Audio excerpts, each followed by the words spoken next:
I guess it's time to start. Everybody's quiet. That's it then. Call the meeting to order. Good morning and welcome to the North Jersey Transportation Planning Authority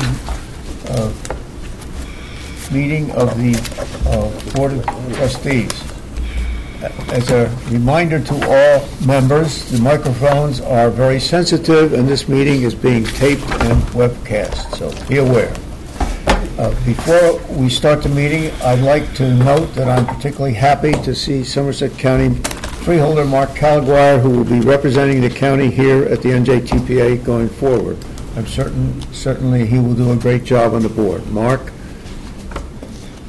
I'm also pleased to welcome a new representative of the Governor's Authority Unit, Adam Sternbach, who is joining us via telephone. Adam. Thank you. Thanks for responding. Please convey our best wishes to Governor Murphy. I'm sure that everyone here at NJTPA looks forward to working with the new administration. Now, to start the meeting, I would ask Beverly Morris to read the Open Public Meetings Act. Beverly? This is to advise that, in accordance with the Open Public Meetings Act, Chapter 231 PL 1975, adequate notice of this meeting has been forwarded to the Newark Star Ledger, the Asbury Park Press, the Virginia News, the Daily Record, the Home News Tribune, the Jersey Journal, and the New Jersey Herald. It was posted in the Essex County Hall of Records in Newark and on the bulletin board of the Lieutenant Governor in Trenton. Thank you, Beverly. Would you please join me in the Pledge of Allegiance? I pledge allegiance to the flag of the United States of America and to the republic for which it stands, one nation, under God, indivisible, with liberty and justice for all. Beverly, would you please call the roll?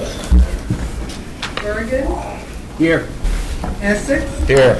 Hudson. Here. Hunterdon. Yes. Jersey City. Here. Middlesex. Here. Monmouth. Here. Morris. Here. Newark. Here. Ocean. Here. Passaic. Here. Somerset. I'm not sure whether I should answer or Mark is, but I'll say here. Still you.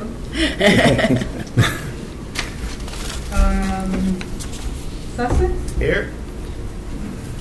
Union. Present. Warren. Governor's Office.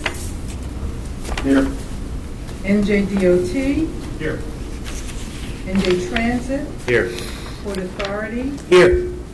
Citizens Representative. Here. Mr. Chairman, we have 19 voting members present. Thank you very much. Oh, I'm sorry. Did I say Citizens Representative? That's it. Yes, Okay. Governor's office is also here. I know. Okay, 19 it is. Thank you. Next is approval of minutes. Are there any corrections, additions, or deletions to the minutes of the November 13th board meeting? Seeing none, may I have a motion to approve the minutes? Union County motions to approve the meeting. Is there a second? Morris will second. Thank you.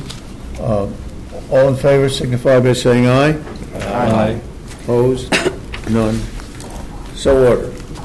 I'd like to take this opportunity to present my report. I must confess I'll go a little bit longer today than I normally do. As many of you may know, after careful consideration last year, I decided not to seek a numbered term as freeholder, ending a 55-year run as an elected official.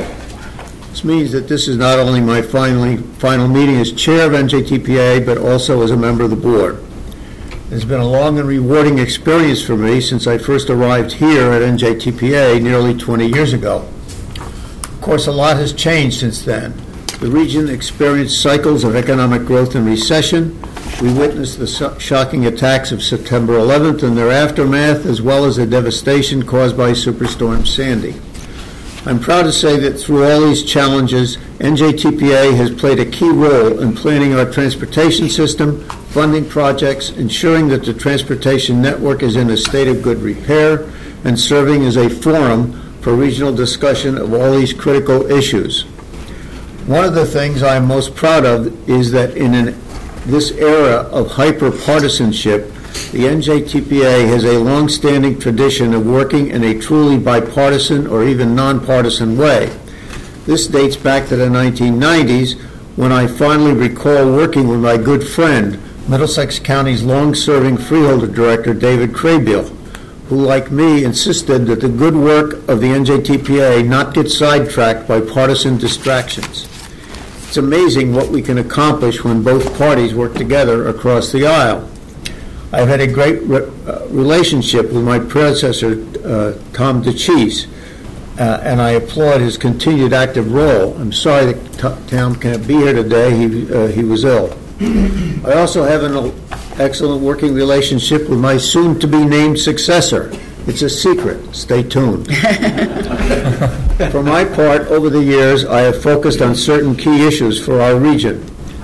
First, there is no higher priority for northern New Jersey than improving and expanding our trans-Hudson travel capacity. As many of you know, I have made this one of my central messages during my time as chair over the last 2 years. The reasons for this are simple. New York City is the global capital of finance and advertising, as well as art and culture. In recent years, it has emerged as a tech powerhouse as well. Make no mistake about it, the NJTPA region benefits directly from its proximity to Manhattan. Our location provides great economic opportunity for our residents and makes our area a desirable place to live and attract businesses from around the world. Even those who rarely or never travel to New York City reap the rewards of our potentially great access to Manhattan. Their homes are worth more, their opportunities are far greater, and local businesses thrive thanks to this proximity. But decades of underinvestment in our Trans-Hudson infrastructure have threatened this access. The rail tunnels under the Hudson were already more than 100 years old when Superstorm Sandy inundated them with salt water, leading to more corrosion and faster deterioration. This put an already insufficient system at much greater risk of failure. I have nothing but respect for the job that NJ Transit and Port Authority employees do each day, managing to move tens of thousands of riders across the river, especially given the condition of the system they must use. I thank all our colleagues at these agencies for the tremendous work they do. However, they need help in the form of intelligent investment in our transit network. This includes replacing the Portal Bridge and finding a solution for the new Port Authority bus terminal. Perhaps most importantly, we need to solve overcrowding, delays, and dysfunction at New York's Penn Station. After all is a linchpin in our Trans-Hudson rail system in a way that truly serves passengers from New Jersey as well as the travelers on Amtrak. And despite contrary words from Washington, this is not a local project. It is not a bi-state project. It is without a doubt a project of national significance. New York Penn Station is the heart of the Northeast Corridor that runs from Boston to Washington. The corridor serves 750,000 people a day, and 7 million jobs are located within 5 miles of the stations on the line. The Northeast Corridor Commission estimates that riders on the corridor contribute $50 billion a year to the national economy, until a century-old swing bridge gets stuck in the open position when everything grinds to a halt. That is, until workers wielding that futuristic tool, sledgehammers, get it back in alignment. Penn Station in Manhattan deserves more emphasis now. While it is not yet nailed down, the need for new tunnels is at least widely recognized. If in 12 years, optimistically, we have 4 new or refurbished tunnels functioning, we will have accomplished nothing unless a complete renovation of Penn Station has been finished and can accommodate additional commuters. Penn Station is owned by Amtrak, which answers to the federal government. In the long term, NJ Transit will count for more than half of the ridership through the station. New Jersey must have an equal voice in planning for Penn Station renovation. It is not exclusively a New York project. Whatever is done there will exist for 50 or more years and must be planned with that in mind. It cannot be subservient to the immediate interests of New York politics and real estate moguls. New Jersey must fight for our legitimate interests. Of course, much of this economic activity is generated between New York and Philadelphia. In fact, the NJTPA region, making the Northeast Corridor absolutely essential for our region's economic health. This once again improves something you've heard me say many times before, quoting former Transportation Commissioner Jack Latier, transportation is a game board upon which our entire economy is played. It's been heartening to see the New Jersey delegation in Congress speaking with a unified voice on this issue. It is vital that the President and members of Congress from other states hear this message and act on it. We need the full Gateway program to keep moving forward, and we need it to happen sooner and faster. Of course, there are other transportation issues that challenge our region and are essential to our economy. The logistics industry continues to grow nationwide, and northern New Jersey has seized this opportunity. Always a leader in goods movement, our region now sees billions of dollars in freight-related economic activity. Hundreds of thousands of people are employed in the region's logistics sector, and it's growing bigger every day. The Port of New York, which is almost entirely in New Jersey, is a tremendous economic engine. Don't forget that goods as well as people must get across the river. Freight is a much greater part of the regional transportation conversation than it used to be. I like to think I played at least a small part in making that happen, particularly through the NJTPA's Freight Initiatives Committee, which I founded in 2002. And I know I leave that committee in good hands under the leadership of Morris County Freeholder Kathy DiFilippo. Even as the NJTPA has worked on major regional issues like Trans-Hudson Transit and freight, we have not lost sight of the fact that transportation is multimodal and it is local. I'm also proud of the many projects that came to fruition in Somerset County during my time here and with the county. These projects run the gamut from a pedestrian bridge over Route 22 that connects Immaculata High School in Somerville with the Bridgewater Commons, the Route 206 bypass project that will improve mobility in that congested corridor. The county also worked with the state and NJTPA to create a true interchange in Route 22 and Chimney Rock Road, which has spurred tremendous economic development in that area. Somerset County has also done a great job putting federal funds to work on locally led projects. I'm proud of the work our planning and engineering staff has done through the NJTPA's local safety and local concept development programs. This includes intersection improvements, bridge replacement, and more. All of these projects have a very real and direct and positive impact on our county's quality of life. This is an ongoing effort, as we can see from today's agenda. Once again, the board will act on the local safety and high-risk rural roads programs that have served our region so well. Over the life of these programs, NJTPA has funded 131 projects totaling more than $164 million in our region. You can see more detail on the poster that shows the entire history of these programs. This is just another example of how the NJTPA coordinates with the federal, state, and local levels to improve transportation for all. So as I come to the end of my time with the NJTPA board, I encourage all of you to keep up the good work we've been doing for so long. Good projects come from good planning, and we must continue to use our long-range transportation plan to set a vision for the future. Then we need to use all the other programs and planning tools at our disposal to make that vision a reality. Of course, my fellow board members will push for the projects that are important to their counties, as they should. but I urge you all to never lose sight of the major regional issues as we must all address together.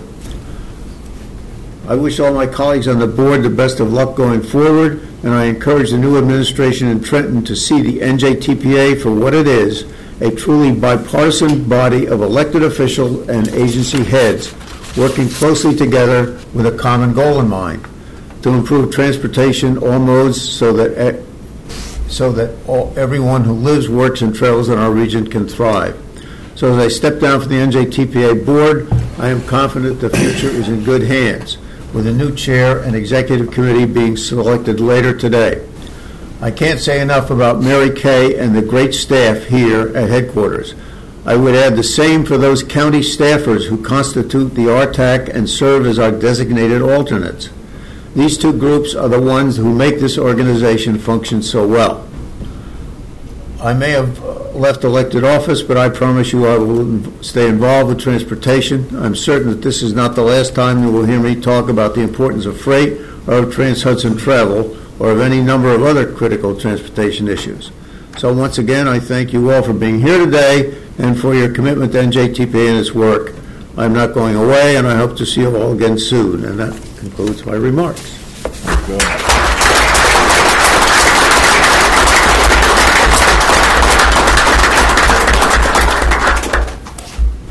Okay, now, any comments from the DOT? No. And thank you. Please send our regards to the new Commissioner, Diane Gutierrez Scacchetti. Will do. Jeremy, any remarks from transit? Other than to say that I very much appreciate your remarks, I have none. Thank you. Thank you. Port Authority. Just echo the same. Thanks so much for your leadership. Okay.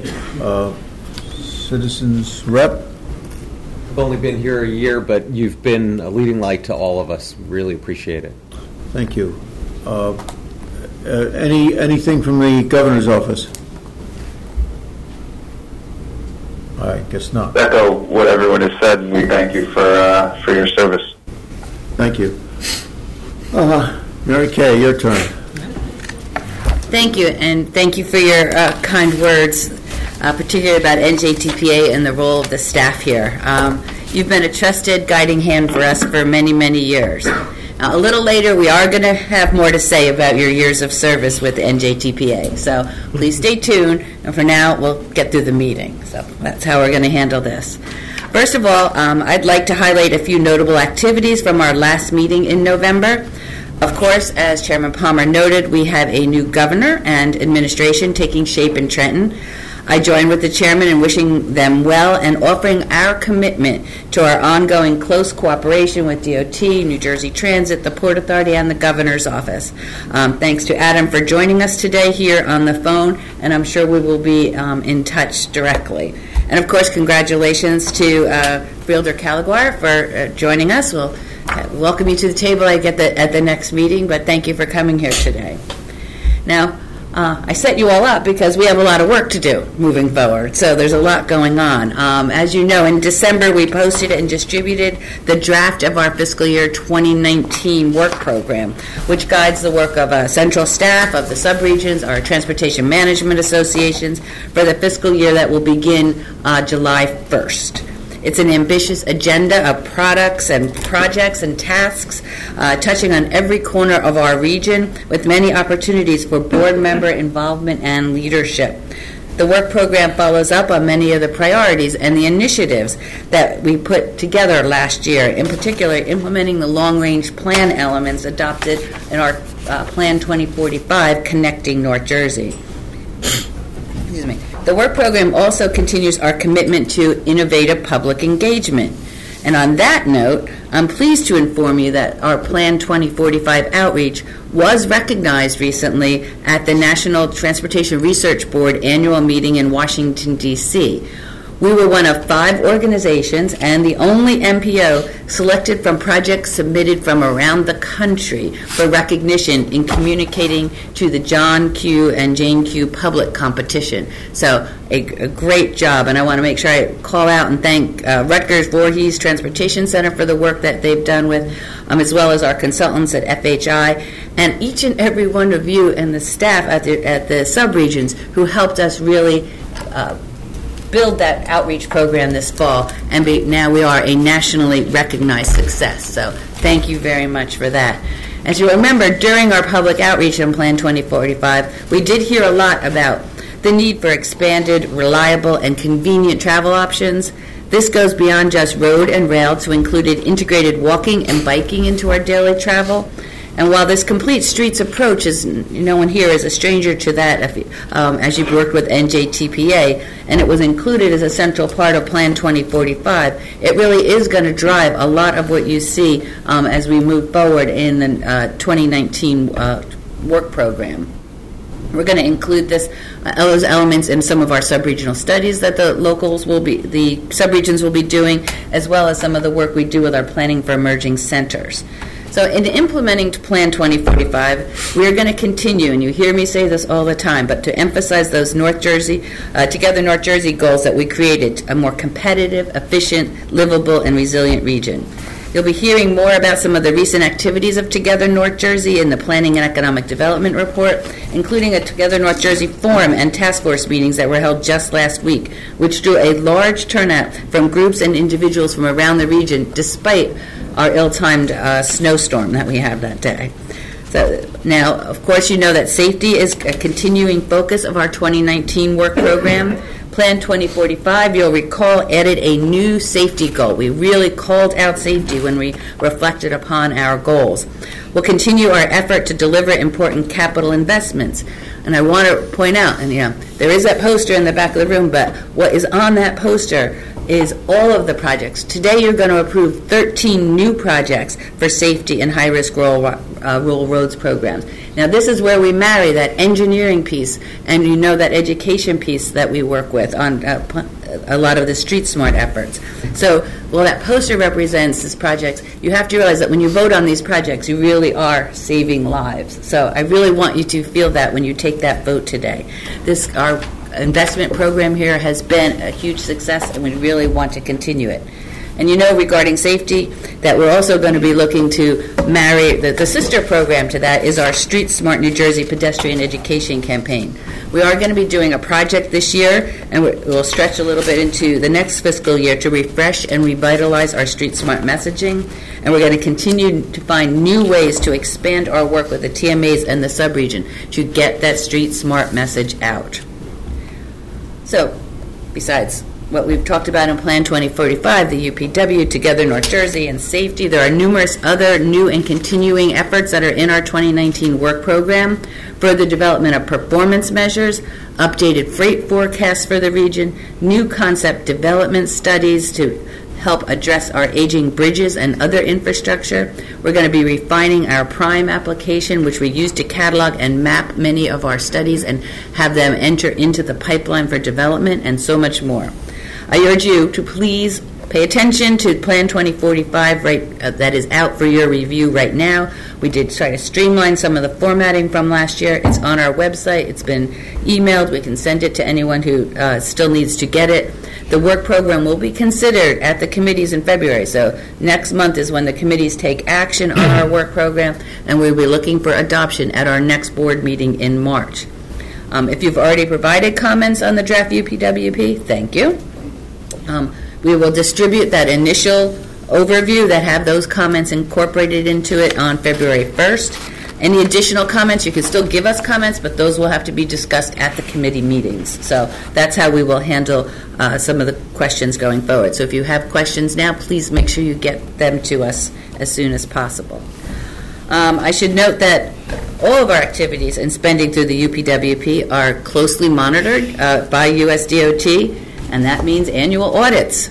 So I'm pleased, and it's in your book, to report that in December we received a clean audit report that was conducted of our fiscal year 2017 UPWP. The independent auditor's report included no findings or question cost, which means we met all requirements. As I said, you've been provided copies of the audit report in your book.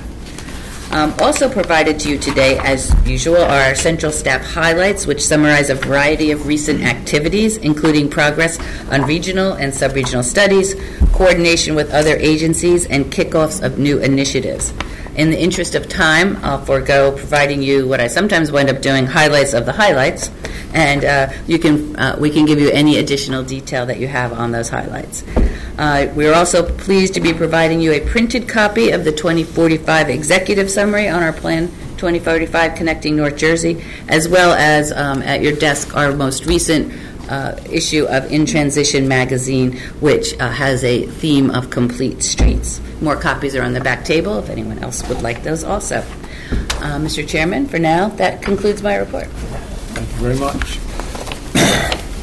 Committee reports. Project prioritization, Chairman Angel Estrada. Could you please give the committee report? Okay. Move them over here.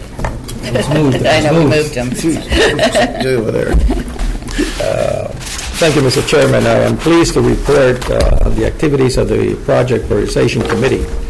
Since our last board meeting, the committee has considered 5 action items, 3 of which are on today's agenda for the board's action. First, at the December joint meeting of the committee, consider the Local Safety and Highway Risk Rural Roads Program for fiscal year 2017 and 2018, as highlighted previously by the chairman's and Mary Kay's comments. The committee recommended approvals of 12 local safety projects totaling nearly $47 million and 1 high-risk rural road project totaling almost $3 million, that is. 1 local safety program application will undergo further analysis through concept development and will return to the program for capital funding in the later round. All of these projects were screened and recommended by the Interagency Technical Review Committee. In my own county of Union, I am pleased to see that East Front Street and 7th Street project in the city of Plainfield on this list. 5 intersections in Plainfield will undergo a variety of upgrades to make travel safer for pedestrians and drivers alike. And as the chairman mentioned, we have a poster illustration the tremendous success of this program over more than a decade, more than $164 million invested in 131 projects. This is listed in the action item number 1 in today's agenda. The committee also recommended approval of a minor amendment to the current TIP and add federal funds for bridge maintenance fender replacement program. This ongoing program replaces bridge fenders and pier protection systems that are in poor critical condition. These fenders protect bridge supports from being struck by ships. NJDOT has requested that $43 million for this program be added to the current TIP, which is the Transportation Improvement Plan, to fund 2 contracts for 7 projects in Bergen County, Essex, and Hussack counties, 3 counties involved. This is listed as action item number 2. On January 17th, the committee met again for a special teleconference to consider 1 more action item before the board today. At New Jersey DOT's request, the committee recommended approval of a minor amendment to add approximately $16 million in funding for the Route 280, Route 21 interchange improvements project in Newark and Harrison.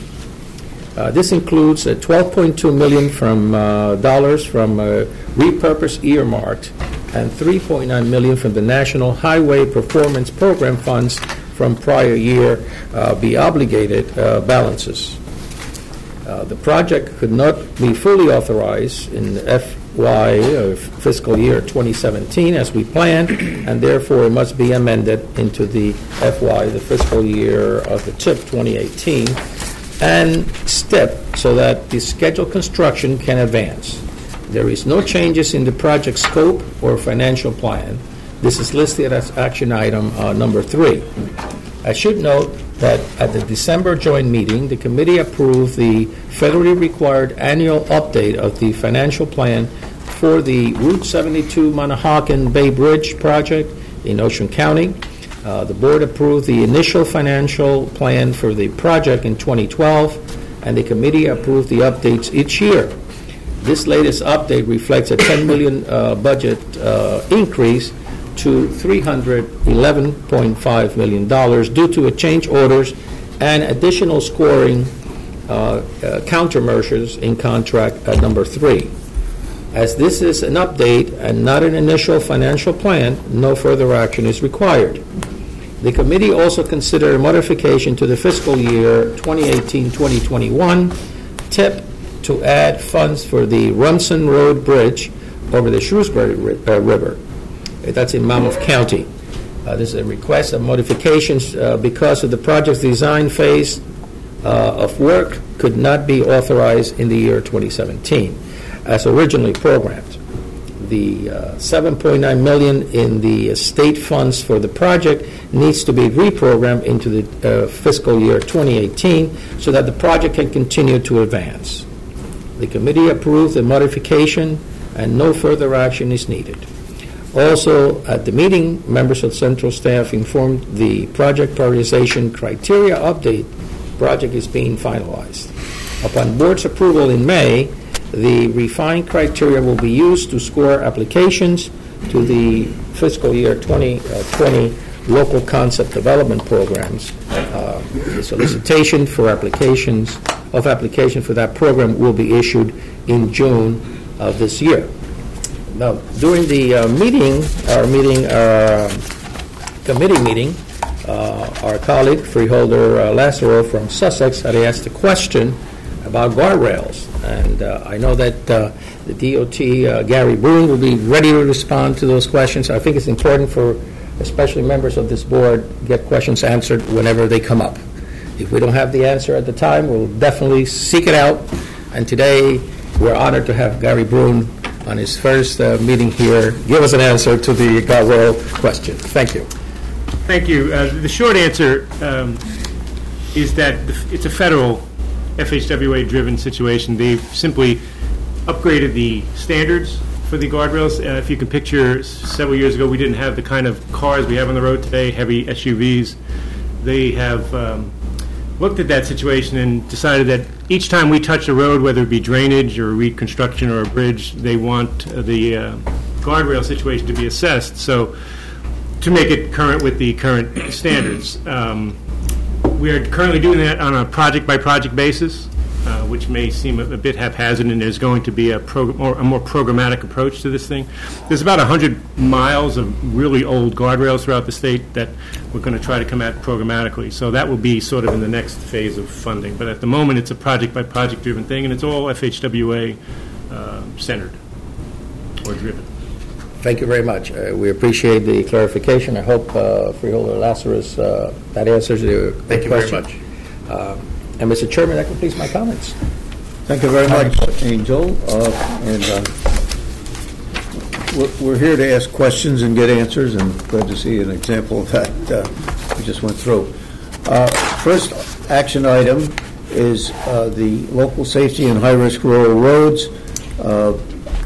May I have a motion to approve the resolution? Passaic move. Union seconds. Passaic and Union.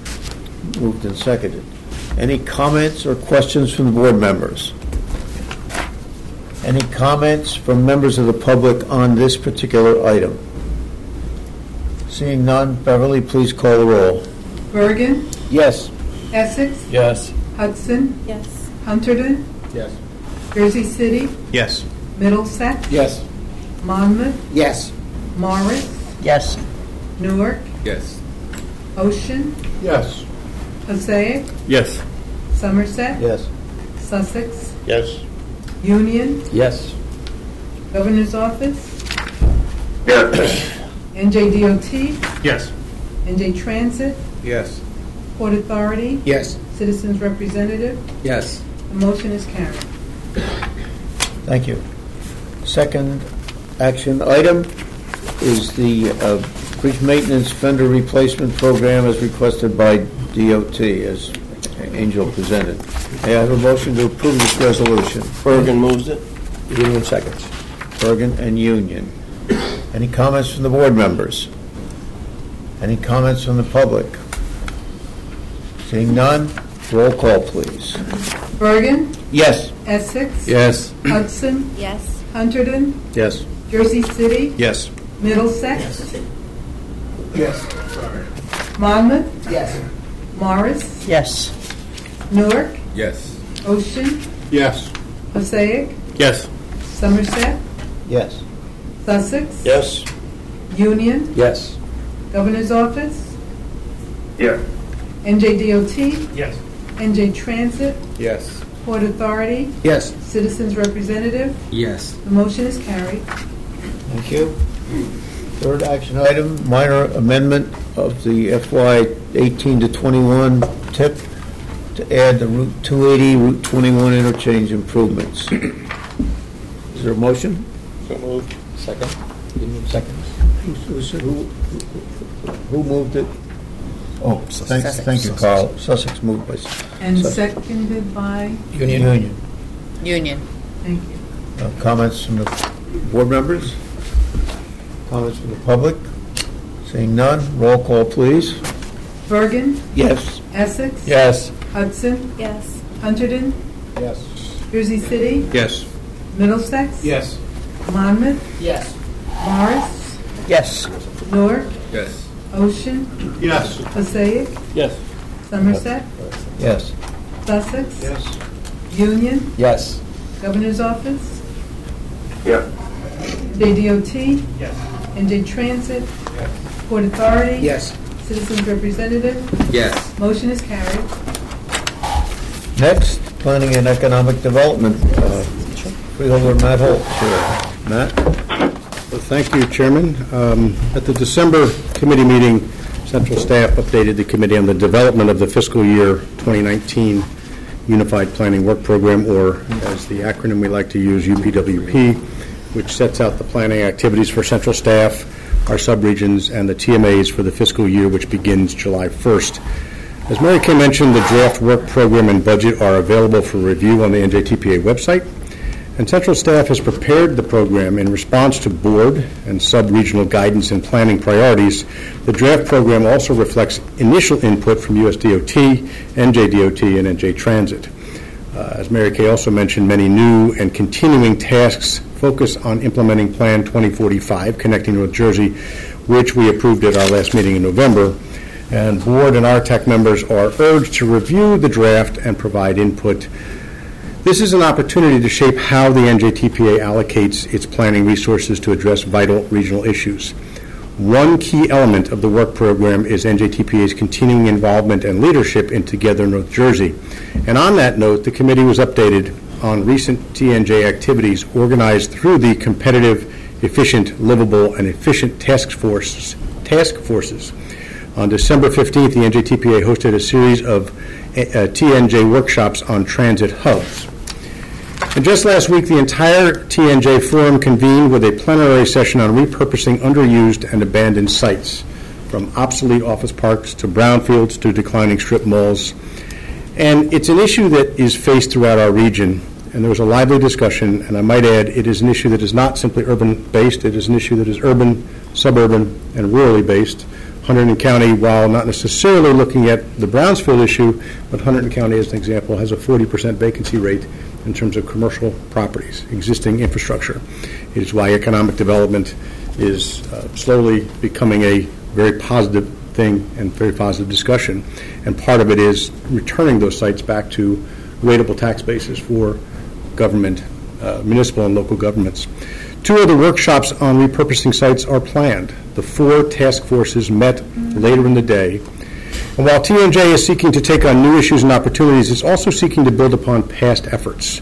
This winter, TNJ is awarding grants on a competitive basis to agencies and to towns and to organizations who previously worked on local demonstration projects sponsored by NJ Transit local capacity grants sponsored by NJTPA and Rutgers Voorhees Transportation Center, and micro-grants undertaken through various nonprofit organizations.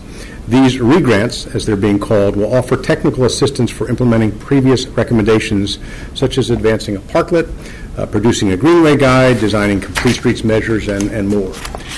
Not that it's short notice, but the deadline for re-grant applications is this Wednesday. The committee also heard a presentation. Heard about it before. I know they have heard about it before, but, Yes. sitting here on a Monday and the re-grant application due Wednesday, I know very well that our staff has worked very diligently at getting the word out. Okay. The committee also heard a presentation on an innovative potential addition to a regional transportation system, and this is actually a very exciting update, which is the idea of a proposed gondola over the Bayonne Bridge. At the invitation of Board Member County Exec Tom DeGees of Hudson County, a representative of the Staten Island Economic Development Corporation described an engineering and feasibility study for a gondola system, very similar to those that have been very successfully deployed in other cities and other countries, and he noted that it's a very cost-effective way to add capacity. Potentially, this particular gondola system could carry up to 4,000 passengers an hour between Bayonne and Staten Island. And to my esteemed chairman from Somerset County, that concludes my report. Thank you, Matt. Matt, thank you. Earlier in your report, you laid out the explanation of one of the acronyms. When I first came on the board, I couldn't help but notice that we have a blizzard of acronyms. So I thought, gee, wouldn't it be a good idea to have a guide? So we now have an acronym guide for all transportation acronyms that are Changing everything. We up here just tend to throw them around like everybody knows what we're talking about. Chairman, I hope that when your predecessor, Mr. Caliguire, takes over, that you'll be sending him with the appropriate vehicle to actually carry that guide back, because it's rather large, right? Okay. It's gotten a little thicker. Yes, very thick. That's why you started the freight initiative. We're going to have an app for that. Yeah, George Verberides called it the NTAG, the NJTPA Transportation Acronym Guide. So. Then we had to update the acronym. Yes. Apologize for the interruption. Next is the Freeholder Initiatives. Freeholder Kathy DiFilippo. Kathy? Freeholder Palmer, before I report on the Freight Initiatives Committee's December meeting, I want to personally thank you for your leadership, not only here as the chair, but also as the Freight Initiative Committee.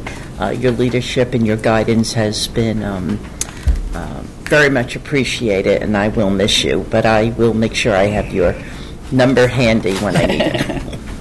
Thank you, Kathy. At the December meeting, the committee heard two presentations that focused on emerging technologies that are reshaping supply chains. First, the committee was joined by Kurt Wedgwood from IBM North America, who showed us how trading partners establish blockchains to document entire transactions in real time.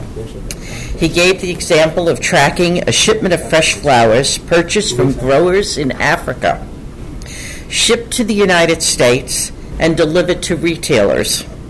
Such a transaction, from a digital contract to purchase and payment to insurance, shipment, and delivery, can be tracked through a blockchain, and the individual links of activity or nodes are visible to all parties to the transaction. I find this amazing. I just recently waited for stools being delivered, and nobody could find them. No one. The store I ordered it from, the company that was shipping them, nobody could find them. So we had to fill out an incident report. Less than 24 hours later, all 6 stools showed up at my doorstep. I don't know. We'll invite them to the blockchain, the next presentation. For sure. I look forward to seeing this type of delivery for all sorts of shipments. Kurt noticed that Mazrek is using blockchain technology to track its containers across multiple global supply chain checkpoints in real time to improve in-transit inventory management. He said Walmart, Kroger, Walgreens, Wegmans, Dole, Unilever, and Nestle's are also using blockchain technology. Clearly, this is not one of the businesses I shipped from. The application of the single view of events and documents is also in use in the areas of food safety and healthcare. Kurt said we are likely to see networks of connected blockchains in the future, and I hope so, further improving the efficiency of complex supply chains. Next was a presentation by Glenn Stott of the New Jersey Department of Transportation. He briefed the committee on the department's use of drones for a number of projects. Current NJDOT drone initiatives include traffic incident management, structural inspections, aerial 3D corridor mapping, emergency response assessment, real-time construction project monitoring, landfill volume calculations, and 3D reality modeling, which is useful for dredging projects. Glenn showed how drones are capable of producing and transmitting high-definition still and video photography. Other advantages included their ability to fly in confined spaces, their very low carbon footprint, and their minimal disruption of traffic. Glenn said that federal airspace regulations and standards are slowly evolving, and there are a patchwork of municipal regulations and bans in effect. Other issues include privacy and data security and risk management for operating near roadways and critical infrastructure. Glenn also noted there are still many technical, regulatory, and physical changes in the area of package delivery via drones. At the meeting, we were pleased to learn from NJDOT that the New Jersey Comprehensive Statewide Freight Plan has been completed. It since has been approved by FHWA. The plan is a requirement for receiving federal funding for freight projects. Also, NJDOT announced the pilot Local Freight Impact Fund, a program that will assist counties and municipalities in dealing with the impacts of freight industry activities on local transportation systems. Finally, we heard from the Port Authority that a professional service contract to begin the Cross-Harbor Freight Movement Tier 2 environmental review process will be awarded soon. Also, Port Authority is working with New York and New Jersey agencies to bring about greater regulatory consistency regarding overweight and overdimensional trucks. Mr. Chairman, that concludes my report, but I do want to thank Freeholder Bartlett for standing in and greeting our guests that day. Thank you. Thank you very much, Kathy. That's the whole world of logistics is just exploding in this, particularly here in northern New Jersey. If any of you get the opportunity to visit the port and see the scale of operations there, it's incredible. And I'm glad you brought up that example of blockchain control, if you will, of logistics. Just as an aside, I wonder with blockchains and cryptocurrency and so forth, that seems to me that that's going to be a great challenge to regulation and taxation. How anybody's going to be able to follow and audit that is it's going to be a story to unfold. Now,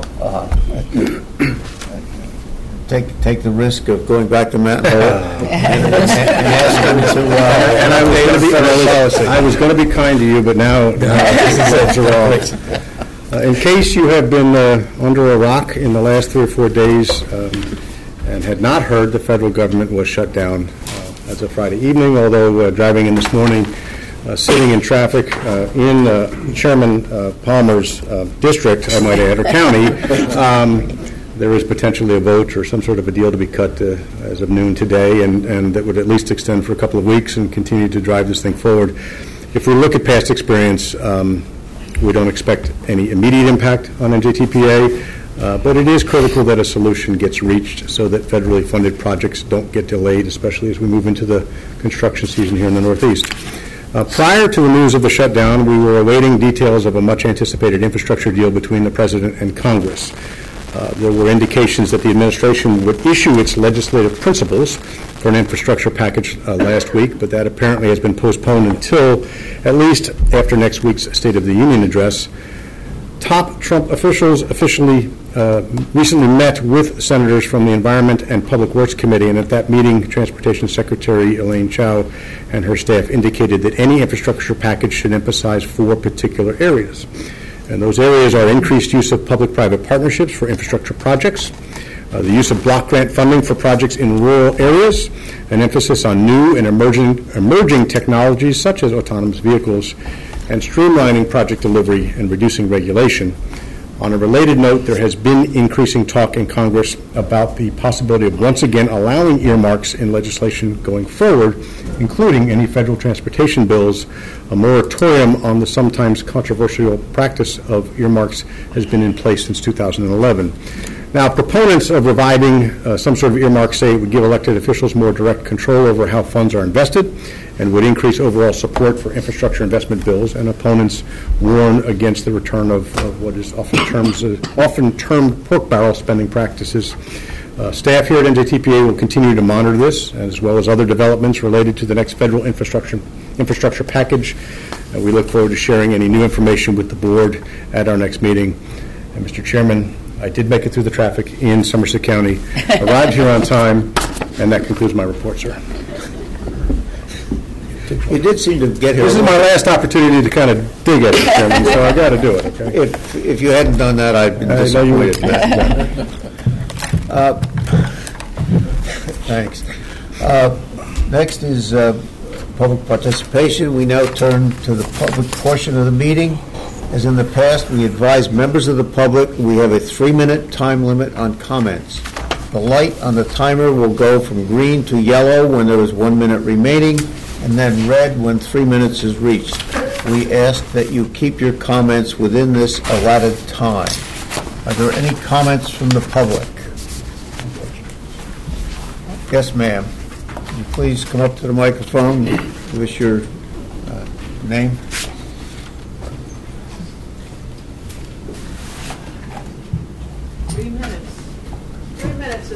Short. My name is Fran Drew. I'm a co-chair of the committee to save the Glimmerglass Bridge. 3 weeks ago, I sent you all a DVD. Have any of you been able to watch it? One person? 2 people? I've seen it. 3, 4. Your letter. Okay. Please watch it. The Glimmerglass Bridge is a treasure in New Jersey. The wooden bridge was built 123 years ago. The drawbridge was added 80 years ago. And in 2008, the bridge was placed on the New Jersey and the National Register of Historic Places as national significance for 2 reasons. The rolling counterweights and the size, beautiful, in the marshland that it crosses. In the past 8 years, there's been a debate. Shall we tear it down and build a bigger bridge, or shall we rehabilitate it? Some people think the 20-foot width is too narrow. This is a picture of 2 large SUVs on the 20-foot width. The bridge has been a safe conduit, not in the opinion of Fran Drew, but the NJDOT says there's never been an accident on the Glimmerglass Bridge. Never. If it were, and Marianne Neighbor, Federal Highway Authority in D.C., said that the narrowness is a traffic calming device, and engineers throughout the state of New Jersey the last 2 years have narrowed roads to make them safer. A wider road would make it more dangerous. There are over 150 historic bridges in New Jersey, and 16 of them are in Monmouth County. This is a map of Manasquan. All of the red are streets that are passable width of 20 feet or less than the Glimmerglass Bridge. 20 feet or less. That is that 76% of the 99 streets are narrower than the Glimmerglass Bridge, as many villages are too. there are 3 bridges, and you'll have a copy of this in a folder I'm going to give you. There are 3 bridges in Manasquan that serve 0.9 miles of the beachfront. The Glimmerglass Bridge is the furthest south. There's the Main Street Bridge and the Ocean Avenue Bridge. Again, you'll see that better on the document I give you. The entrance to the Glimmerglass Bridge is 612 feet away from the Main Street Bridge. The fire district, the 2 firehouses in Manasquan and the first aid station are in direct line with the Main Street Bridge and the Ocean Avenue Bridge. They don't go out of their way to go over the Glimmerglass Bridge. And if they need help, Wall Township, 2 fire trucks come going over Main Street and Ocean Avenue. Lastly, if they need Brielle to come, Brielle is directed to go to the Manasquan Firehouse and wait for direction. We have over 2,300 people who have signed a petition to save the bridge. And I won't name all 20 states also that have signed the petition. You, again, have that. My question, what is the role of the NJTPA with regard to historic bridges that are on the National and New Jersey registers? And what is the need to be deemed worthy of federal funding? Can somebody answer that? Supposed to answer questions. I heard that from Angel. I will. We'll get the answer. We don't have it for you. Okay, great. If you could get the answer, that would be great. Lastly, we've spent 9 years providing factual information to the NJTPA, 9 years. I am asking each of you board members and Mary to please spend 9 minutes tonight to look at the documents I'm giving you in this folder. Thank you very much. Wow. Monmouth County Freeholder are known. I think there might be other comments. Sure. With all due respect, Chairman, I think that there's somebody else going to come up and speak on the same matter, and maybe I can answer all the questions at once, if that's possible. Okay, fine. Thank you. Any other public comments? Yes. Okay, he's got something else. Very good. My name is John Drew. I'm a retired professional engineer and a co-chair of the Committee to Save the Glimmerglass Bridge. You have heard from Fran the cultural and historic reasons to save the Glimmerglass Bridge. You've also heard the reasons why it's safer as it is than it would be if it were made wider.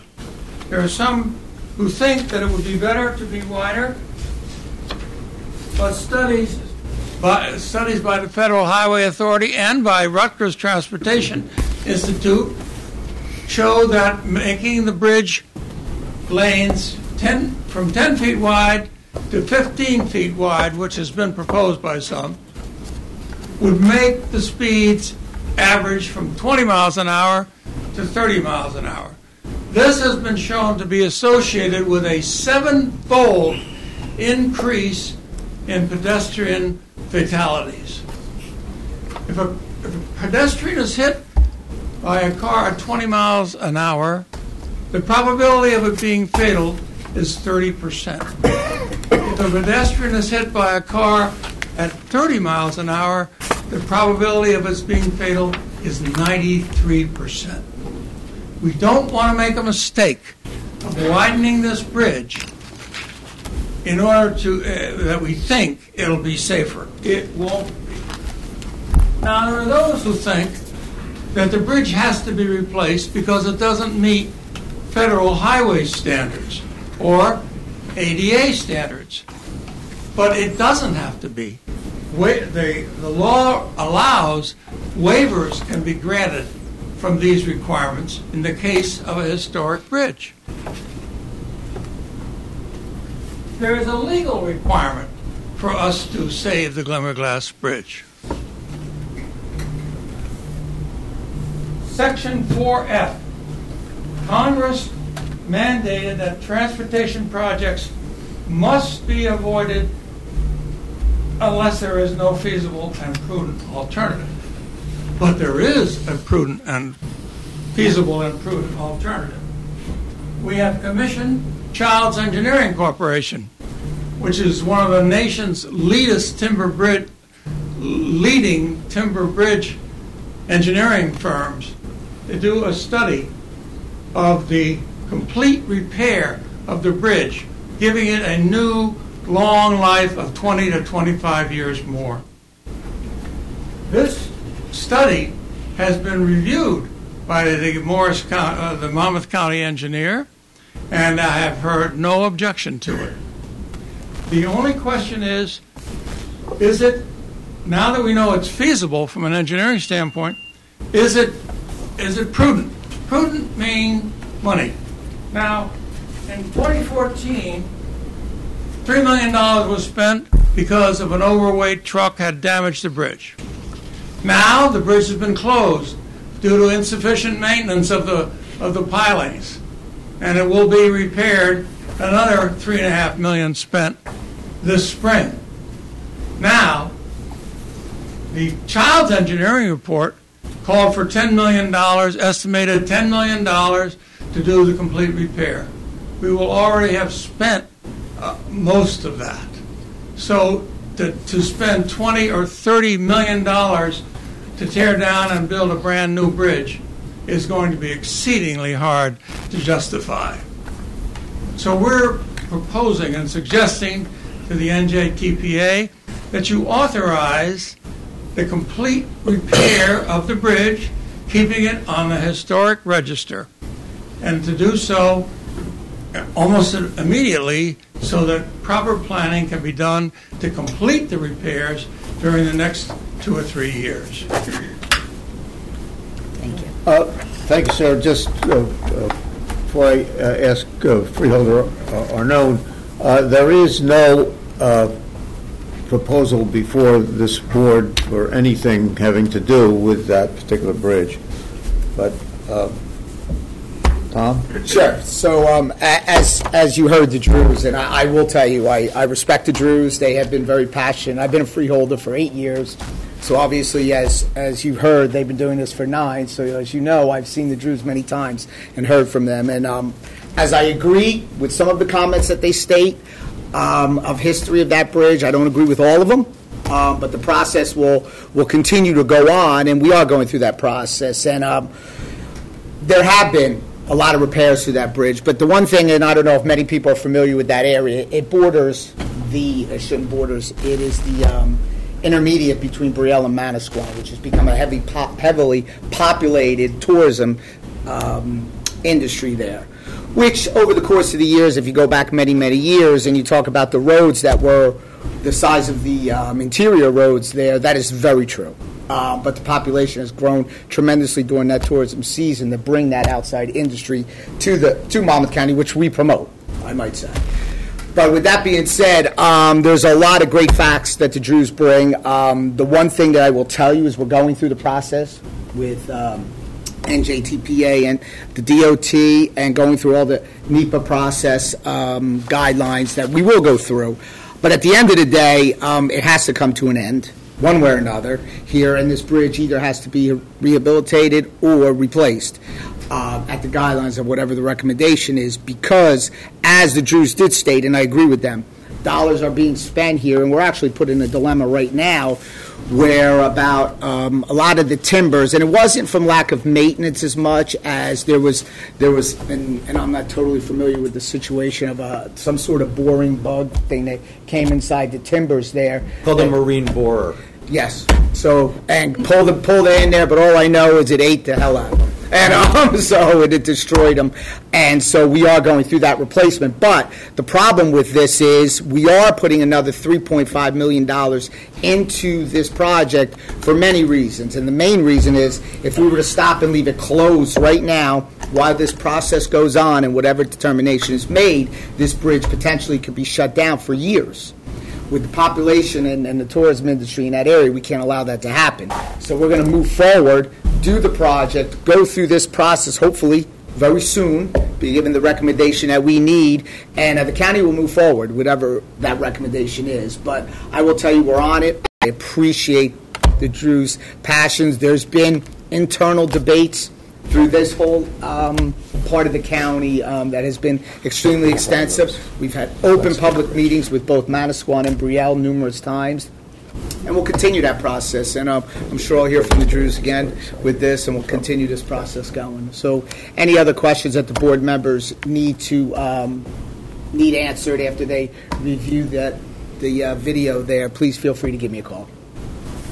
And again, I would point out that there is nothing before this board now on that particular subject, and if anything does come here in the future, it will be dealt with in a public way. Would you allow me to just make one more comment? I would like to commend freeholder Arnone and the other freeholders and the county engineer for their willingness and their openness in dealing with this issue. This is a case where we are working together, trying to reach an accommodation and an understanding and a good result for everyone, and we're very, very happy that the response has been as good as it's been, and we hope that the NJTPA will look at it from that standpoint. Thank you. Anyone else in the public wish to be heard at this time? Gentleman in the back. A frequent visitor to NJTPA. Regular.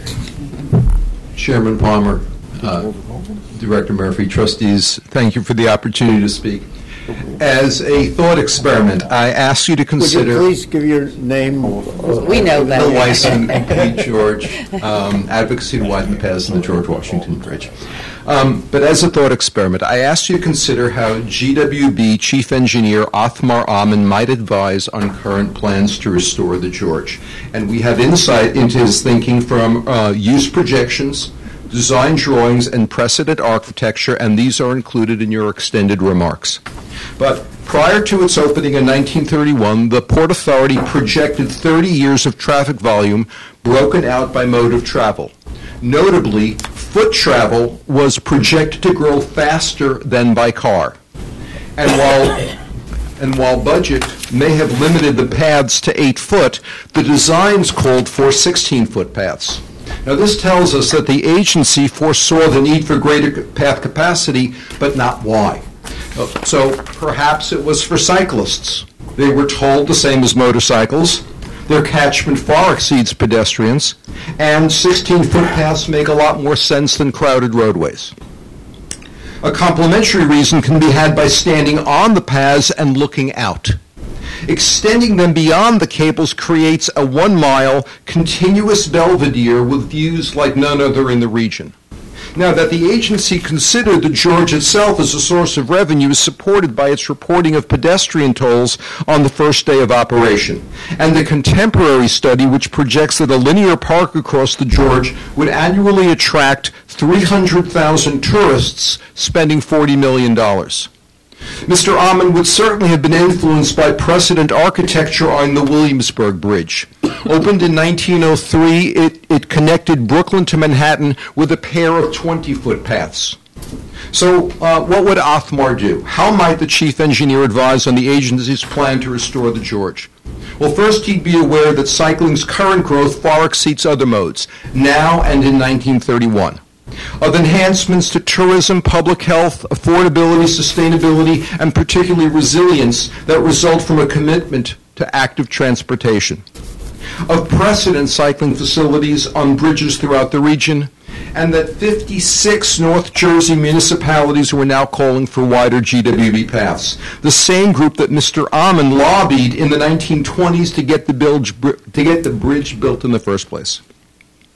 So I believe that the politically astute chief engineer would advise that it was time to implement the wider paths of his original design and to allocate a portion of the lower level to mitigate the visual disruption of the safety barriers so that the magnificent views from the main span are not lost for generations.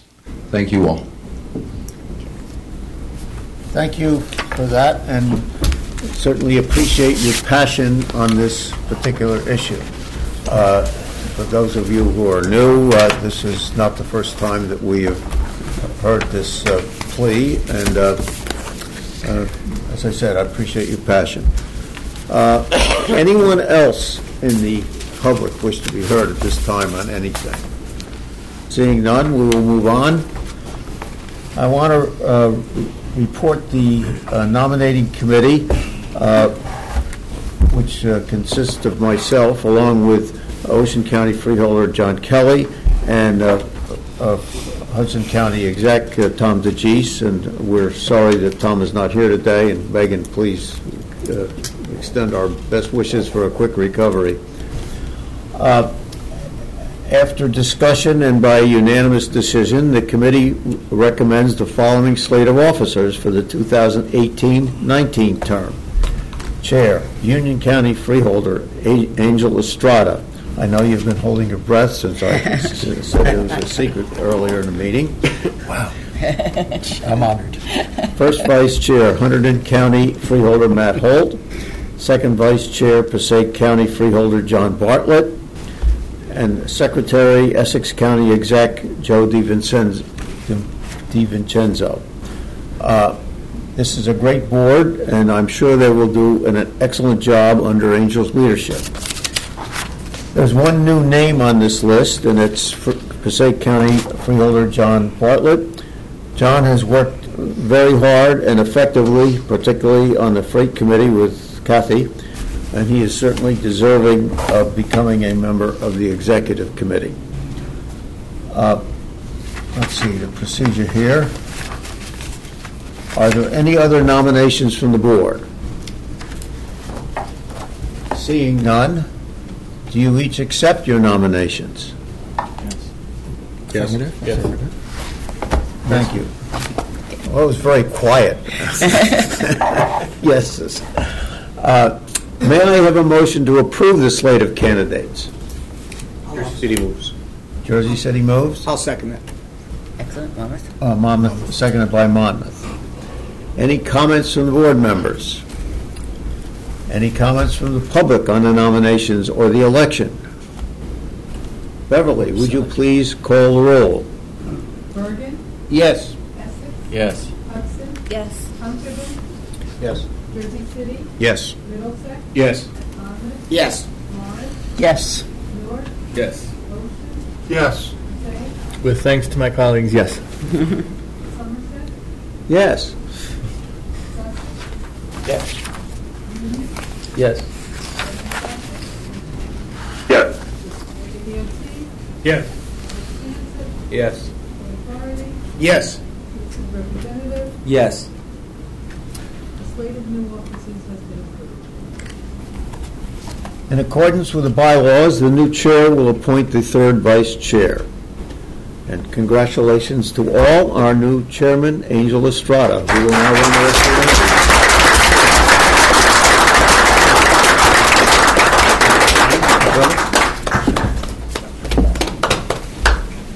Get bored. I don't even Kathy?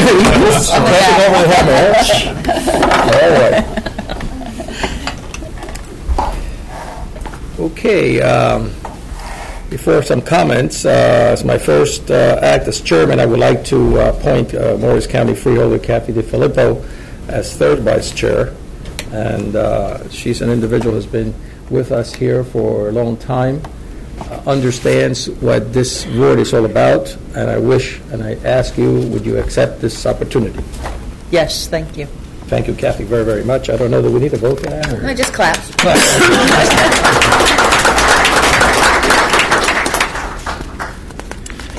Okay. I got mutual comments here.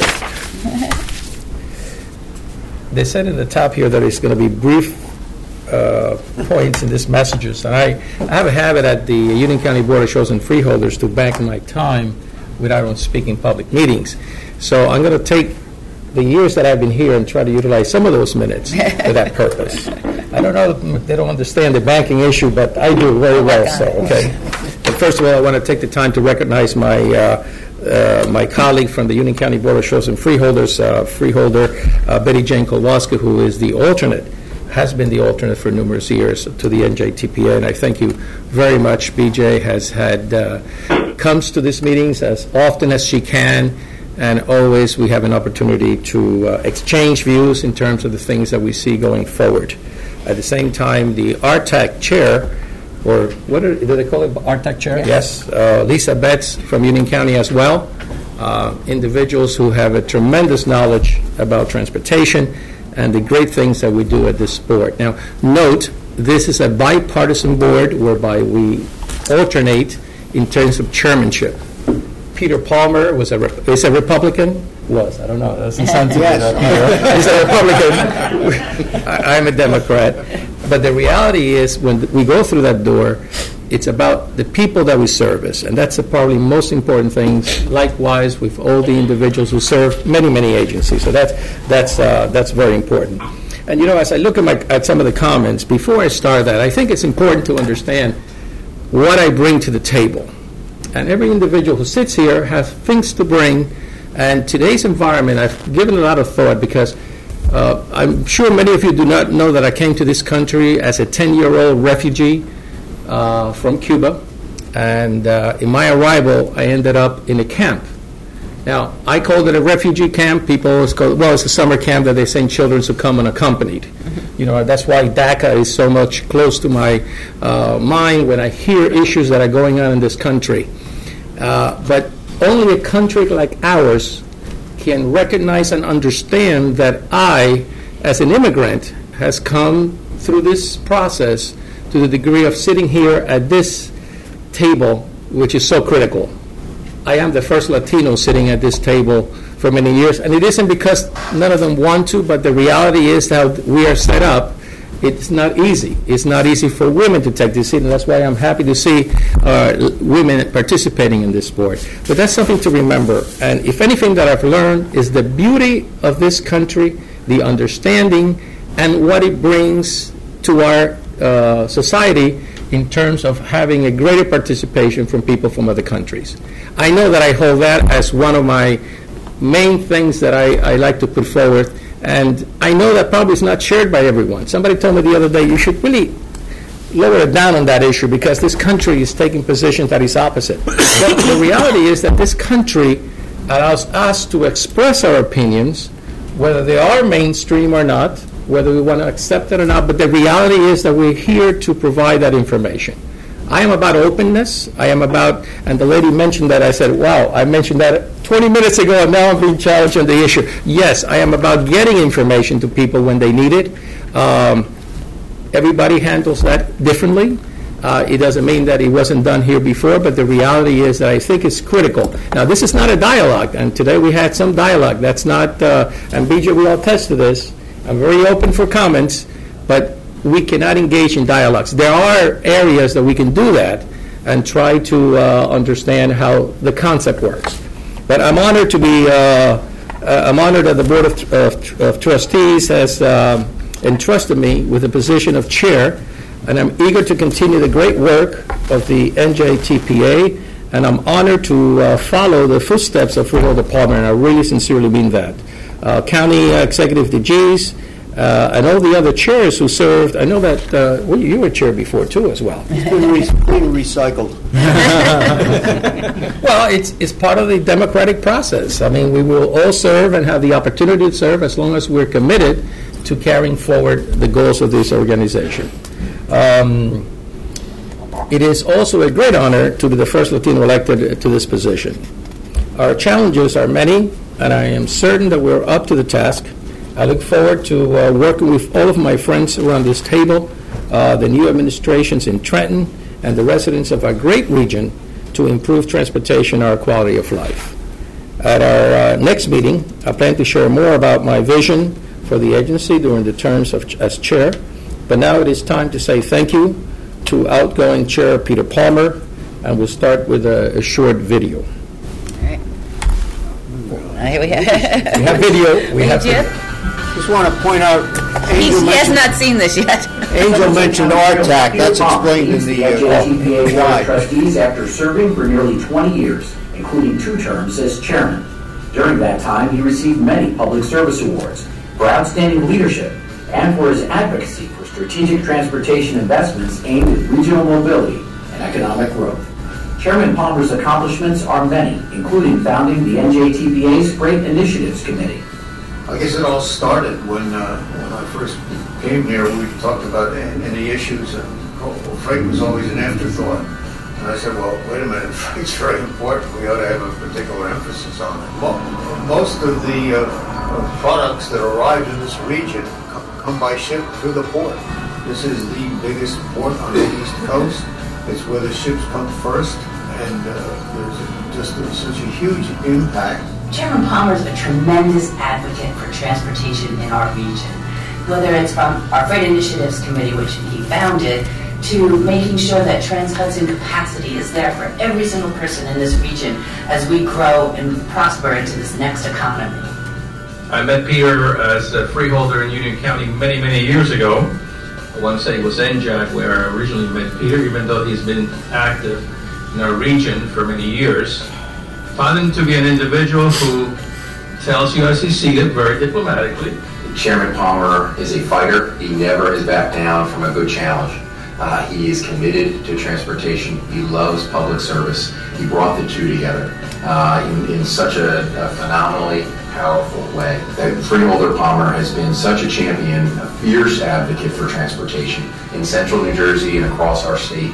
I'm so grateful for his leadership. Well, I think the most important transit question, without a doubt, is crossing the Hudson River. It's become almost daily more important, more of an issue.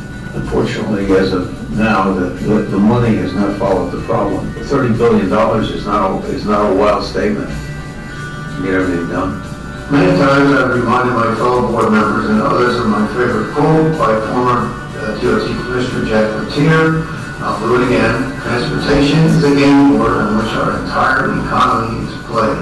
I think we've accomplished an awful lot of things. Chairman has worked on every project imaginable, from center line rumble strips, whether it's working with high friction surface treatment, but his true advocacy towards this Trans-Hudson and making sure that the people of New Jersey are aware and working on Penn Station and knowing how things are going to really happen. He may be leaving, but his legacy is going to be here forever. I served 33 years locally, and that ended when I lost a mayoral primary.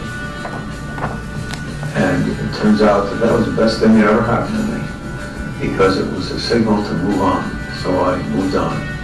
The NJTPA thanks Chairman Palmer for his work to improve transportation in the NJTPA region.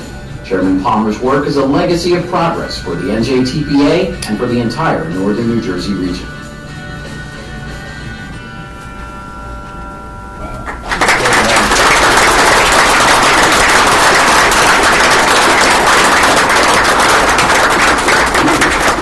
And I do think we have one or two folks who would like to maybe say a word or two about Peter. I believe Walter or Freeholder. Which one of you would like to go first? As long as it's not Matt. Up to the podium here. No. Okay, not Matt. No. Okay, sorry, Matt. He said 3 or 4 speakers. I meant that to 5. So I get to follow a legend. How's that for a big job, huh? Okay. No pressure. No pressure at all. And I want to tell you, I'm really happy there is an acronym book. That's a big relief for me. Peter, I want to repeat a little bit of what I said at our reorganization meeting. A lot of elected officials up here and people who at the end of the day, when they're all done, would like to think that they've made a difference in the lives of the people they represent. And Peter, you absolutely have, and I will tell you that I know from sitting in meetings where Peter had to leave often early because he had to get to NJTPA because he had a meeting or he had a subcommittee meeting. Or something. This is where your passion really was on transportation, and you have really made a difference, not just for the people of Somerset County, but also for the people of northern New Jersey. So I want to congratulate you again. This isn't the first nor the last time we'll be honoring you, I know, but it's all well-deserved in 55 years of public service. And I'm proud to call you my colleague and my friend. Good job.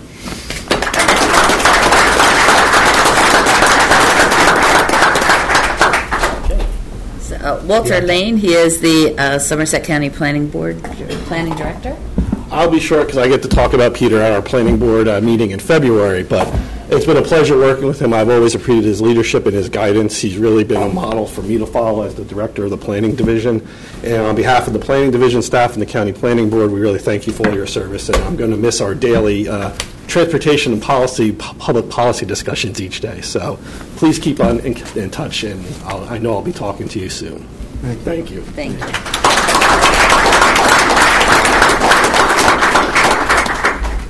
And now the plaques. We have to go to the Okay. podium for that.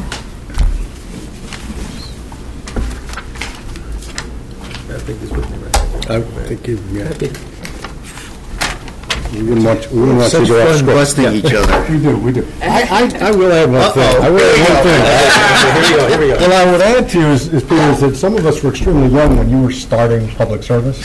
And I say that tongue in cheek, but the reality of it is that not just what you've accomplished here, and as you know, we had an opportunity, I think, at the transaction conference I had the opportunity of speaking very kindly about you to roughly 1,000 people in that particular audience. But the reality of it is that 55 years is a long time, and it is something to be commended without question, because those who serve in public service, while often we are the butt of jokes and we are some people consider us the bane of their existence, whatever the case may be, it takes a tremendous amount of time, effort, energy, and you have given that for 55 years. You are not going away, but as has been said many times, your impact will be felt for many years to come. So thank you, Peter.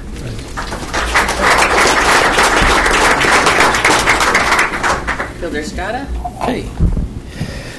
Peter, again, we thank you for your dedicated service to the people of our region and for your tireless advocacy for the importance of transportation. Please accept our token of our appreciation, which reads in part. Well, it says more than that, but it says, among its many accomplishments, Chairman Palmer founded the NJTPA Freight Initiative Committee, tirelessly championed Trans-Hudson mobility, and significantly raised the profile of the NJTPA and regional transportation planning. I'll ask for applause.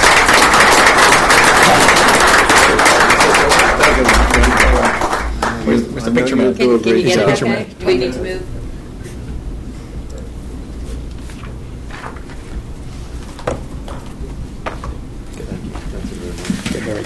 Okay.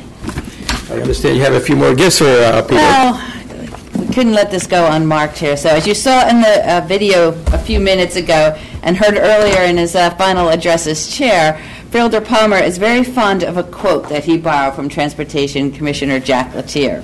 And since we all actually know this, that transportation is the game board upon which the entire economy is played, we thought it would be fitting for you to own your own transportation board game to take home. Now you'll see here in our... We actually have a transportation board game. It is a transportation-themed Monopoly game. You take a look and you'll see familiar Monopoly streets have been replaced by important properties such as Penn Station in New York, and the Gateway program happens to take the place of Park Place and Boardwalk because they were the most expensive ones. Other properties we reimagined as Bridgewater Commons, Chimney Rock Road, Route 22, and the Somerville Circle. So all of the game board is truly here for you to keep playing and making sure that the economy moves forward. We know that freight's important, so we've got Greenville Yard on here. We have Mottby, just a nod to the port folks, and more. And when you look at the community chest and chance cards, you're going to see you might take a one-seat ride on your nearest railroad. You might find check your street smart vital signs. That one was a near and dear to my heart. And one that I know so many of you would like, you get a Tiger Grant. So we hope that you have fun checking out this game that we have personalized for you. It's just another way of us saying thank you for always being here and being out front in the transportation issues at NJTPA. So you're truly a game.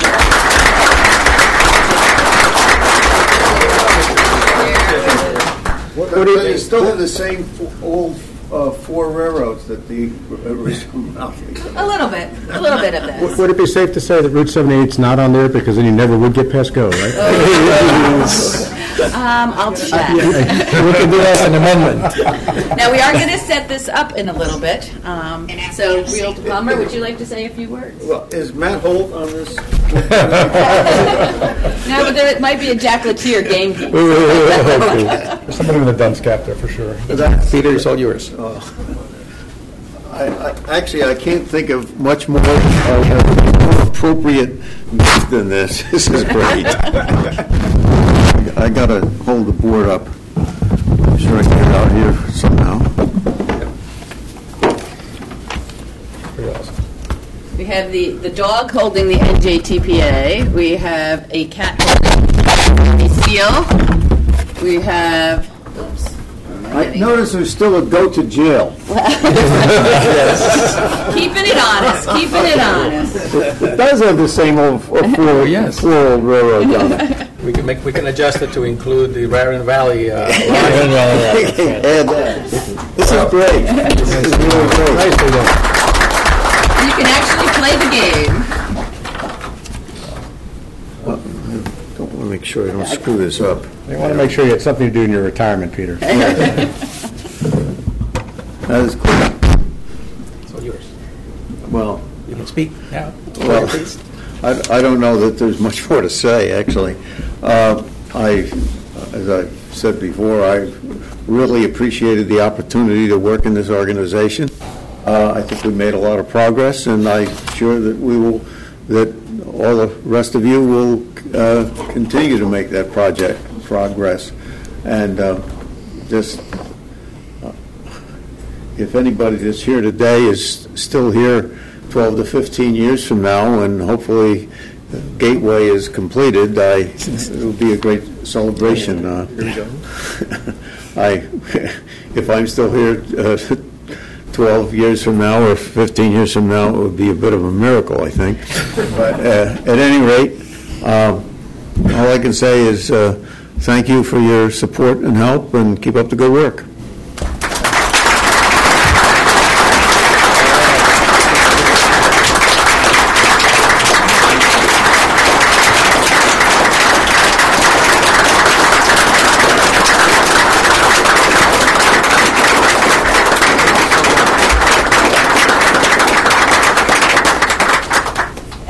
Turn to our new chairman to call the meeting to adjournment. I do want to mention, if we open the back doors there, it's NJTPA, it's a celebration, we have cake. So please join us for a few more minutes after the meeting. Come up, congratulate Freeholder, our outgoing chairman, Mr. Palmer, and have a slice of cake. I turn it now over to our new chairman, Freeholder Estrada. First of all, thank you very much to all my colleagues for being here today. I really appreciate it. Like always, you have been there and continue to be there, committed to the needs of our residents. And the time and place for the next meeting will be at this boardroom on March the 12th, 2018, at 10 o'clock in the morning. And they will be right here in Newark. So, I will take a motion to adjourn for today's meeting. Perhaps Peter should be the one to make the motion to adjourn. Peter, go right ahead. Since George Verrides isn't here, I move to he's adjourn. George is here. Oh, he is here. No, George, you have to make the motion. I'm not an official member, but I'd be happy to do so. Thank you, George. We take it from George. Anybody wants to second that? Second, 100. And 100 seconds. Can we have a vote, please? All in favor? Aye. We're good. Thank you all. All right. Thank you. Yes. The bar is open. All right. Think about what I was doing 55 years ago.